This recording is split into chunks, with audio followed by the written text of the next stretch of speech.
Hello everyone, this is Saitan Damacharla and Varun Reddy Degala, and here is our demo for Project 4.2.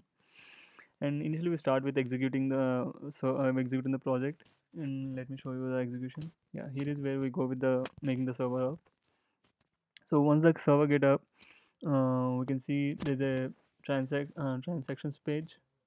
When we go with the new transactions, you'll get a page to fill a form requesting for the total number of users. So here we are going with the 100 users. Um, so once you're done with the save button, you can see there's a the whole blockchain with details of a particular block, non, and the transactions involved in that particular block. And here we can see there's a Genesis block, and at the bottom of the page we can see a chart of nonce for individual blocks. So here is a plot for the nonce for each and every block. So let me walk through the code. So yeah, here is the first transactions page which makes us get redirected to a form page where the user fills the form with the total number of users need to be involved in the Bitcoin transaction. So once you go with the save button, it will make us redirect to a controller function.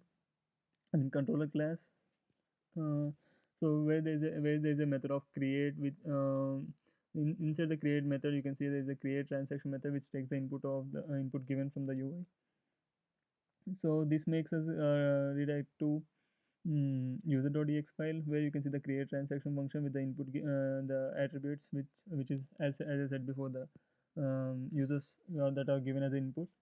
So this lets us start the main method. Mm, so in the main method, we can see the arguments are passed into an integer, and that is that then we call a users function. So the user function is nothing but this is the main function which creates whole blockchain with all the blocks. So initially we start calculating the miner length, which is 10% from the input given as a user. So minus or 10% from the users. So um, and here is where we can see user list, which creates the process for all the users, and miner list, which creates process for all the miners. And once we get created with the all the process, we start creating a Genesis block. Once you are done with the Genesis block, the block is get broadcasted to each and every user, and every user holds the block and appends the upcoming blocks to the Genesis block. And once the broadcast is done, we start with the transaction function. So the transaction function is from the transaction controller ex file. So this is the first yeah. So the transaction function lets us start the transactions among the users.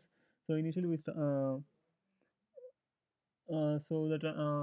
here is where the recursion function which makes 10 transactions and creates a block of all the transactions, and the block gets broadcasted to each and every miner. Miner This is the broadcast function, and miner gets started with their own functionality of creating a block. So once the miner get create done with creating a block, he broadcasts the block to the first miner, whichever create the block first, broadcast the block to each and every user. So then user performs his own validation for the block and checks whether the block is the right next to the block what they have as a head in the blockchain. If that is if the validation is true, they add the block to their blockchain. And once we are done with the blockchain process, we get back to the user. Yeah, we get back to the Bitcoin class, where the main method returns a blockchain to the where the user returns a blockchain to the user.ex. So the user.ex then sends it back to the controller. Then controller start the show.html page. So show.html is nothing but the page what we have seen previously, and this is the show.html page with all the nonce and transaction values involved in each and every block. And here is a script that is for the chart creation. And yeah, that's good. Thank you.